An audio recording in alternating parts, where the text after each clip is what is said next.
Today, my guest is Allan Bertram from Canada. He's a strategy tools global partner with some nice experience in strategy simulations and innovation programs. Allan has an interesting background in the oil and gas industry, and let's get some insights from Allan in this new normal research we're doing. You're welcome, Allan. Oh, I would like to begin our chat today asking you how things are going now in the oil and gas industry since moreover the coronavirus crisis we have been struggling through this oil gas prices war. How is thing in this industry now? uh, I wouldn't say things are good. I would say the industry is struggling. Before the coronavirus was struggling under a lot of shifts that were happening in the world. Um, Canada in particular was struggling with additional challenges of getting its product to the market. But in general, and the industry has struggled with, again, the shifts in the world toward clean energy, the shifts that consumers are demanding clean energy, investors are putting pressure on energy companies to be very responsible and sustainable. Um, and of course, one of the biggest challenges is this lower price environment. In addition to lower price in terms of the price of oil, is also more volatile. So it's very difficult to run a business, a very capital intensive business. So yeah, it's been a challenge. And of course, the coronavirus came along, and now we're seeing demand destruction, or certainly now. So that's a further challenge. The market is very well oversupplied with crude oil for the foreseeable future, it seems. But I wouldn't want to predict the price of oil, of course. But yeah, very, very challenging. And we're going to see, we're going to see bankruptcies. We're going to see some serious things. Yeah. Well, and what about this upcoming new normal? Is it possible to think about a whole different landscape in terms of the energy sector? I mean, probably we're going to face even more investments in cleaner energy, isn't it? Yes, I think the so-called new normal may accelerate what the process that was already occurring. The way I see it is still we require the world will require oil production for many years to come, and of course it's going to require renewable energy also, and it's going to be increasing. The diversity of the energy mix is going to be increasing. We'll have more renewable, so we really need both streams into the future. And I think the energy companies can also be part of the solution. That they have large capabilities to execute large capital projects in the world, and this is what the renewable energy business needs, is to scale up. And these are capabilities that energy companies have, and not to mention large amounts of cash that if they slow down their programs and drill less oil wells and less energy projects, then they'll have more cash to invest into different projects to diversify. Yeah, and Canada is a lead player in energy field, isn't it? I was once in Montreal in 2014, I think, and I was visiting some units and some R&D research projects for electric vehicle projects. I went to, for example, a Hydro-Quebec unity where the battery for Tesla, for example, was developed. And I realized then that probably Canada would be one of the protagonists of this new cleaner energy landscape that we're facing. You are already probably exporting technology and engineering in these areas? Yeah, certainly. Canada actually has a pretty big influence in the world of energy. We've developed a lot of capabilities in Canada, and a lot of innovative capabilities because of the nature of the country is very large. It can be very cold, a very hostile environment. Our reservoirs are not necessarily the best in the world. So a lot of factors force us to be more innovative, just like the virus in a sense is forcing us to be more innovative. So for that reason, especially onshore activities like on land, Canada is well known, and we have many companies in Canada that actually started to move outside the country that because we couldn't get our oil, our product to the market. A lot of companies and service companies access other markets in Latin America and globally. Yeah, yeah. By the way, Canada is a quite globalized country, isn't it? Uh, you have many free trade areas, and maybe one of the more globalized countries that we have. But I think that one of the problems that we are going to face in the next months, or maybe the next years, is specifically about international trade. And I was reading yesterday an article from IMF about Netherlands. They were speaking that since Netherlands is a country really globalized, they are facing problems that it's a contradictory issue, isn't it? The more globalized the country is, the more affected it is whenever we have this kind of pandemic across the world. So maybe we're going to have a challenge here in North America, and all Americas actually. But how do you see the challenges in this next chapter? Because maybe we're going to have a setback in globalization, isn't it? And the international trade and the partnerships and the free trade zones. I think we're going to face some changes in this subject now. What do you think? Definitely, I think Canada is one of the hardest hit countries in terms of this new reality. We are not an internal market for ourselves. We're only a population of, we're not the size of the United States or Brazil or the European community. So we have to export. We have to establish trade, and of course, one of our largest businesses in Canada is still the energy sector, and we're selling less oil than at lower prices than we have. Well, I guess we're selling more oil, but our revenues are down considerably in that as a country. So yes, we're really going to be challenged. I think how we're going to address that. Well, the first thing is we are the number one trader with the United States. The United States is a very big market. When it rebounds, it's going to help Canada. So that's one thing in our favor.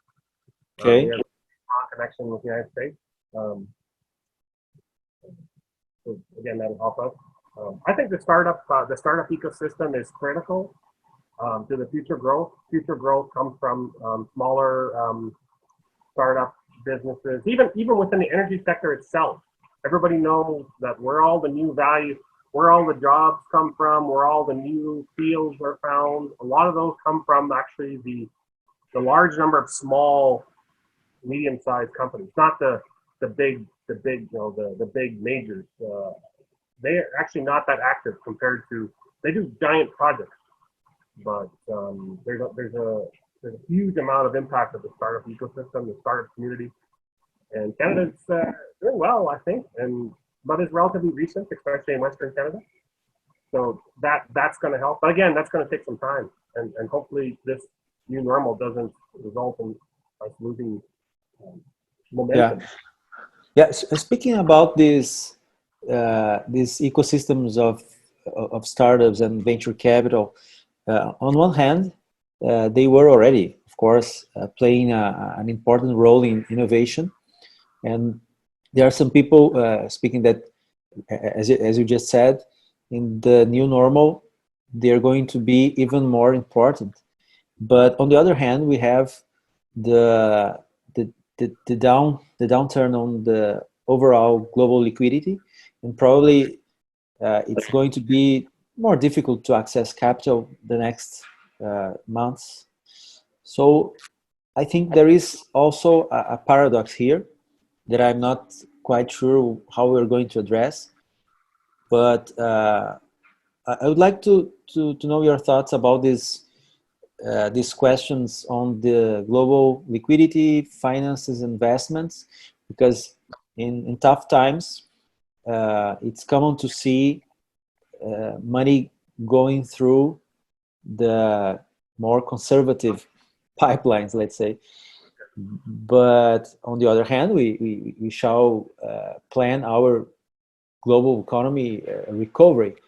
So I think there are some paradoxes, some strategic dilemmas, let's say, for governments and for companies too.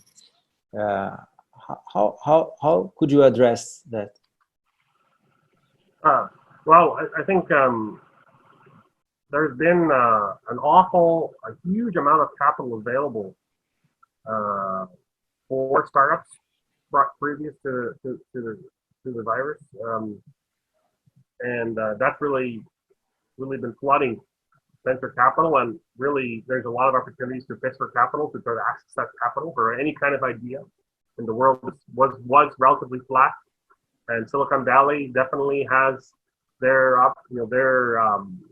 their people here, and then they're looking for good ideas from anywhere in the world, and does that kind of thing. Um, I, I, I, I'm not an expert in understanding capital flows in the world going forward. Um, there will be less capital, obviously. What would that mean? Um, it's not helpful for startups. At the Yeah, same time, possibly a lot of startups were being funded that, I mean, I've heard the argument from people who know more than me that perhaps many of the startups shouldn't have been funded. I mean, there's just too much capital available for startups that really don't have an MVP, that they're not really solving real problems. And perhaps we can be more selective. As you know, with a startup, throwing money on all kinds of solutions is not necessarily going to help you. So maybe the damage won't be too big. yeah, I'm a little nervous. Canada has not been in the startup business very long, so I hate to cause permanent damage to the sector by having no capital and having many companies, startup companies, go out of business would be a tragedy, because the capabilities of the people of all the talent, the talent that feeds that system needs to exist. If it goes away, it'll take us years to redevelop it. yeah. And I was thinking about the unemployment rates that are increasing a lot in many countries. I think Canada is not in a different situation.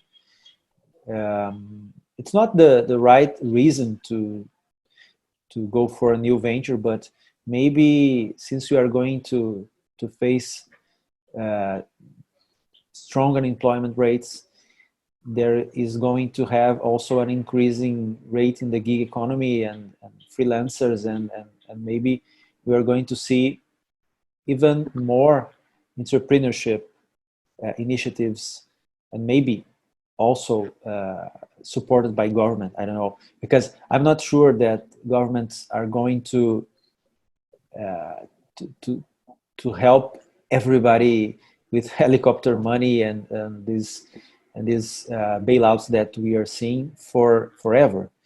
So maybe one of the initiatives that we can see in the next near future is fostering entrepreneurs to begin uh, new ventures, small firms and startups and so on. You've been working with some entrepreneurship programs, isn't it? Uh, yeah, I mean, I have a couple little companies that have been involved in different initiatives, and I've attempted to raise capital for oil drilling, for example. I've done consulting, and I've done a lot of consulting work with small startup companies that want to get going. So I know what it's like to the need to get the client to pay the bill. But I totally agree. Entrepreneurship has to play a larger and larger role going in the future. I know the freelancers are suffering right now, but again, this new reality, I think we're accelerating to the future here, and I think that there's going to be less and less jobs from corporations in the future. There has to be the gig economy is going to expand, and there has to be a different sort of deal of how we all how the vast population contributes, and how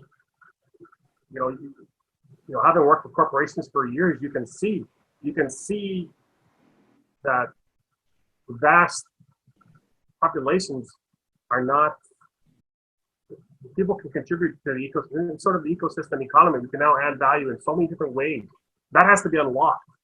And so this is kind of an exciting time. How the model is going to work, I guess right now the customer seems to be winning, but somebody has to, it's kind of complicated, but yeah, how is it going to work? The customer is winning, but we still need to have people make a living. And yeah. And what about the changes that we are facing as permanent changes? What do you think that we are experiencing now due to the coronavirus crisis that are going to become permanent as new behaviors and new consumer habits and new forms of maybe producing and selling and delivering? How do you see the new normality? How do you see the new normal in terms of those changes that came suddenly in a shock, but maybe are going to stay with us, if not for good, but a greater time? I think there's been some studies done, and I could find those references that shows where with people, when people change their behavior or their habits for a certain amount of time, and it has to be like 2 months or 3 months or longer, then those habits may stick. Sometimes you go on vacation and, I'm on vacation, for a 2-week vacation. Wow, I'm so inspired. Everything's going to be different now. But it kind of goes back to the way it was before your vacation. So I think this is, if we have a 3-month interruption or perhaps longer, depending on, what our activities are going to be disrupted for longer than 3 months. So these should form new habits. And this has been proven by different studies. So yes, there will be which habits will be formed and which ones won't be. I'm not totally sure. I think COVID-19 has showed us that it's very risky to predict the future. But if I were to speculate, I would suggest that we would indeed travel less, that we would engage in more digital platforms will advance more rapidly, will expand, and so part of it's because of new habits being formed. Like we're used to traveling less, but also it's that we learn what can be done in a different circumstance. It's kind of like an experiment. So if I can't travel, what kind of business can I conduct with a digital platform? What can I get done with video? What can I get done without actually meeting somebody in person? Or even how can I facilitate a meeting we're still executing big capital projects that require complex interactions with people. So can that be done with all this technology? And we're finding limitations, but I think we're advancing what we thought. We're advancing our knowledge and acceptance. Our mindset has changed. So mindset changes can well be more permanent. So some things will be permanent, and then people will. I think some things won't change. I think that there's certain behaviors will go back, especially longer, 3-4 years. I think it's kind of accelerated us to where we're going anyway. We were getting to more digital. We were getting to using more of these technological tools, and I think it's going to make us way more flexible. I think that's one thing that's definitely going to change, is that we understand that what we have now was very we see the weaknesses of our current economy, of our way we work as a company, the way we work together, and so this will help us to permanently make adjust to be more flexible, and that flexibility represented by many things will Yeah. be Flexibility. Cool. Yeah. I think that the longer we stay in this social distancing situation, uh, the stronger is going to be the behavior changings. As you said, to form habits, you need time. yeah So if the recovery was the V-shape recovery that in the beginning most people was believing in, we yeah could have not that much behavioral change. yeah But since we are now prospecting different scenarios, such as a U shape or an L shape or maybe a W shape or whatever it is, I am believing much more now in behavioral changes and maybe in deeper changes such as value changes. So maybe I think we're going to face people, for example, driving their consumer habits in a quite different way due to this value review. This is some of my my own reflections yeah on this yeah, new normal. yeah that makes sense. I, I think we're not to say I want to see viruses and things like this, but it seems to me that it maybe we're kind of we needed some sort of readjustment in terms of our economic order and how we work together and how we create value and our level of innovation. So maybe this actually will keep us on that trajectory. I mean, if you look at some of the presentations by Ray Dalio, for example, he's looking back in time and he's looking at 1918. Uh, the flu we had then, and if you go back, this has happened many times over history, and that line, it's just like a blip in economic activity, and um, whether it's 1 year or 2 years, like in the term in the long term thinking, it's really very. I know it's a lot of pain and a lot of trouble and a lot of disruption for people, and it's not really a good thing. But uh, the world is going to keep accelerating its pace after, and we're going to be smarter and more innovative and more agile going forward. And so in that sense, Yeah, yeah, but there is also uh, maybe a changing in the social contract. Let's say, for example, we can see central banks maybe having a quite different role in the next months, already having it. The government bailouts and all assistance programs may stay for quite a while, maybe 1, 2, 3 years, I don't know. So the presence of the government in the economy and probably we are going to be in a even more inequality situation because lower income people are being affected much more than middle class and of course richer people. So the inequality is probably going to be uh, greater than our previous situation. So speaking about uh, this new social contract and maybe with more inequality and employment, I think there are social issues that are going to be addressed maybe in a different way that we were previously seeing governments and public leaders addressing it. How do you see the public thing? How are you in Canada speaking about it?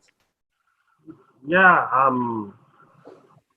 you know, I've traveled a lot and seen throughout the United States Latin America, Canada, and Europe, and I can see there are vast sectors, vast populations that are working in the informal labor sector, um,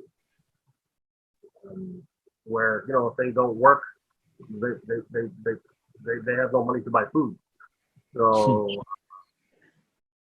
there's a realization that we can't really sustainably have vast differences in standards of living, where we have this huge income disparity that's getting bigger and bigger and bigger. So it's just not sustainable. So what is the new system to keep us all in a sustainable system? I'm not totally sure. It seems at the moment that government will play a bigger role. I think America, for example, speaking of the United States, perhaps they will be more accepting of the role of government in their economy. Having said that, I don't know what this means for economies like Canada and the United States who have large debt. Okay, taking that famous acronym VUCA, and we are not only living in a VUCA world, but maybe in a mega VUCA world. I see that the uncertainty is the main issue now, because whenever I speak with people, and the more intelligent the guy is that I am speaking with, less is his attitude in addressing closed conclusions for what we are going to see now. So uncertainty maybe is the main word of the whole acronym: volatility, complexity, and ambiguity. How to handle business? What are your advices and recommendations for business leaders, not only in a VUCA world, but especially in a moment that everybody is uncertain about the future, and scientists and public leaders and think tanks? There's so much noise out there, and the ambiguity in trying to understand the situation.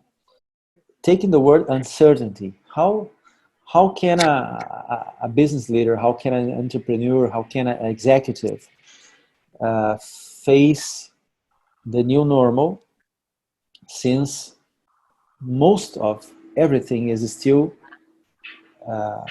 completely uncertain? So how to tackle uncertainty?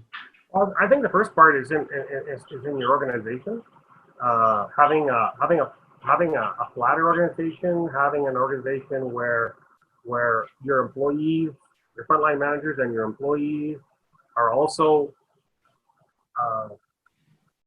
working in ecosystems, that they know what's going on, that are feeding into the company information, that it's not just a totally vertically controlled system where the top really is looking out.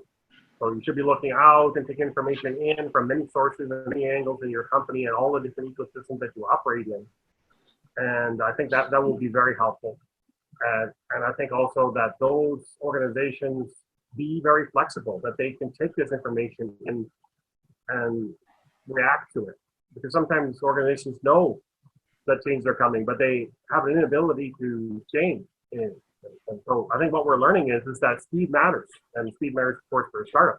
But it does also, making decisions quickly matters, and reacting to changes also matters to big corporations, just like the energy business is facing right now. I think another thing they can do is realize that our assumptions of the past are no longer valid, and there are many best practices and tools and that are available. Look at this complex world, to simplify the world, to make it so that the corporations and businesses can make decisions based on simplifying the complexity around us, and take action, and know that it's going to have to be more dynamic. That if you can't, make small bets, and then when you get more data, take a bigger bet. It's not black or white. So that would be my advice. And to become faster, since you spoke about speed, to become faster, collaboration is a key factor, isn't it? And I know that Canadians are famous to be very collaborative people, and I experienced that when I went to Canada and working with Canadians like you and Scott, for example. But I'm not quite sure that it is a common capability. I see many people speaking about team building and having uh, a good attitude towards working in groups, but I think that we are still struggling with this competency. I think many executives and many people in general aren't still prepared for good team working and collaboration. Uh, uh, how could we develop uh, this this capability across organizations Yeah, in a faster way too? this is very interesting. It seems, I just recall from a webinar that Kristen Rangan had with Bill Fisher, talking about how there seems to be a disconnect with, okay, well, all these changes are going to occur, but leadership has not changed. But leadership, needs to also change the circumstance. You got the same leadership has always been doing the thing the same way. How to, I guess the first thing I would say is that we don't want to do too much collaboration. I'm thinking of Ray Dalio and his ideas about a meritocracy. I think, people who know more about certain things should have a bigger say. So you can over collaborate and really slow things down. So I'm used to running teams and it's a bit of a balance. That I can go into more, but that being said, yes, we do need more collaboration, more taking information from multiple sources. How do we implement that change? I think part of that is the values of the people in the organization themselves. And as we get more people with those kind of values in the leadership, that things will change. I think that's part of it. I think part of it is capitulation, that when large businesses are not delivering results, they're going to be forced to change. So I think it's both of those things. So in that way, the new normal is helping us implement change that we can see that we've needed for years and years and nothing changes. So hopefully we can see. I'm seeing it. People are more open-minded to talk about their businesses, about how we can do things better, where they weren't a year ago. So that's why I feel excitement in the air about that. So I think those are the two things. I think the values of the people coming up in the organization, and with the capitulation that knowing that things have to change, things are building, and to deliver results in this new economy, this old way is just not working, or it's very costly without adjusting to the reality. Okay. Yeah, I was thinking. I do like to consider that we shall have now in our organizations distributed teams of strategists, because I think that since strategy is the discipline of victory, to triumph, to achieve our dreams, our ambitions, our goals.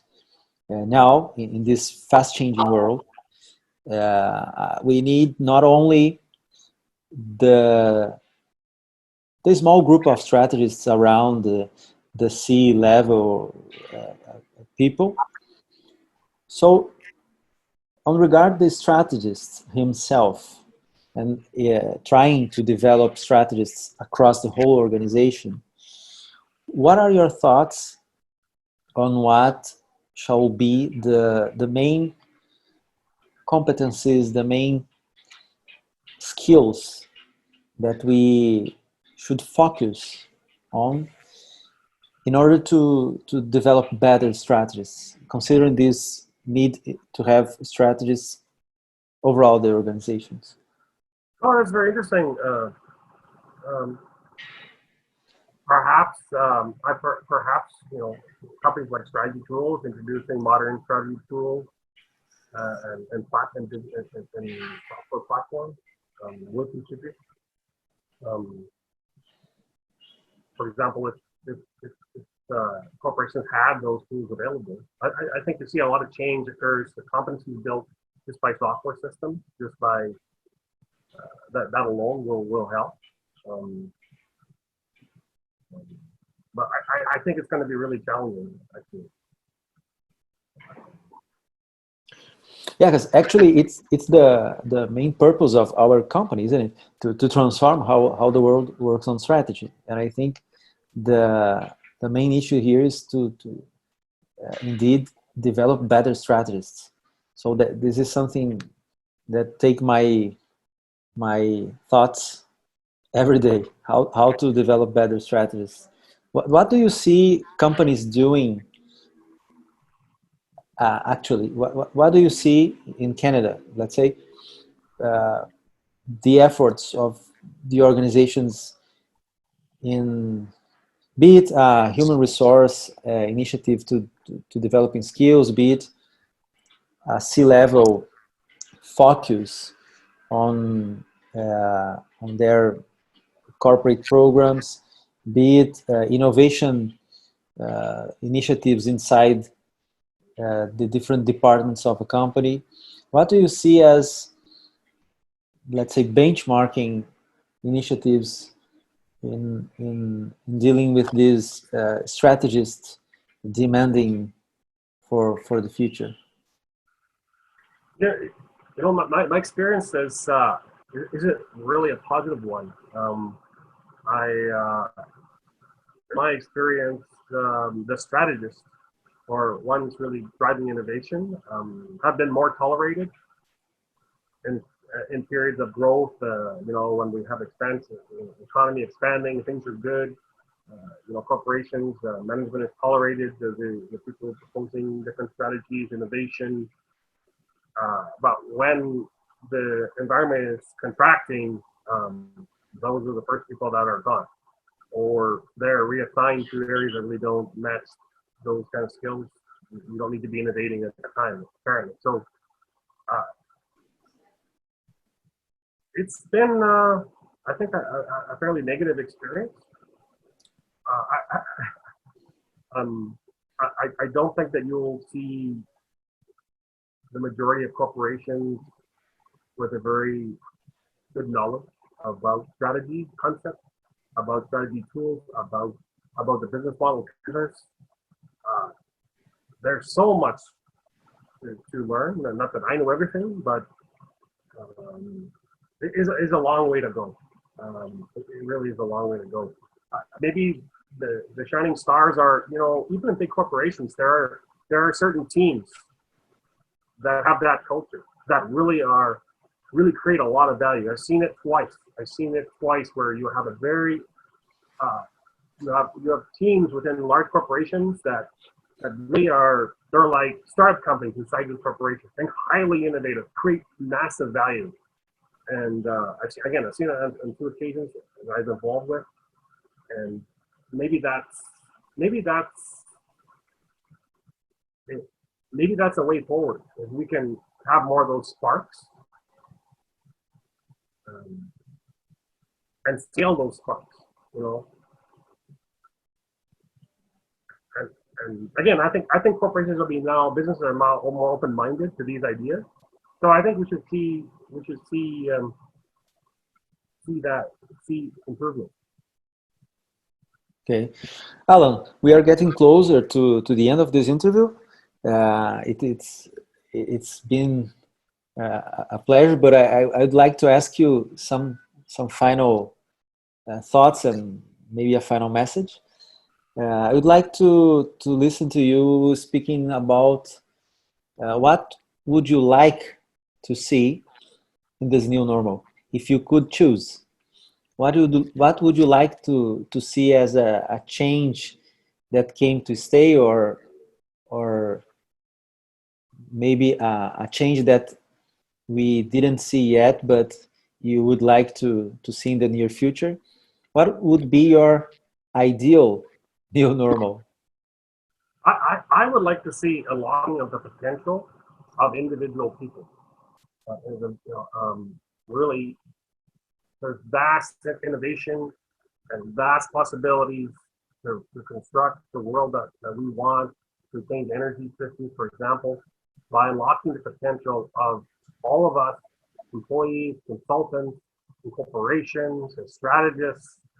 That's what I'd like to see. I'd like to see that the best ideas can lead, and the value, that we can all add in this new ecosystem. We can add our value where we can, but we're permitted to, that we have autonomy to do so, and that it's not a sort of centralized, top-down kind of system that really invests only in core businesses and doesn't understand the need for innovation and new business models. The whole concept, uh, you know, so much value has been created in many businesses, in the energy business, but this was value that were created by taking risks and innovation of the past.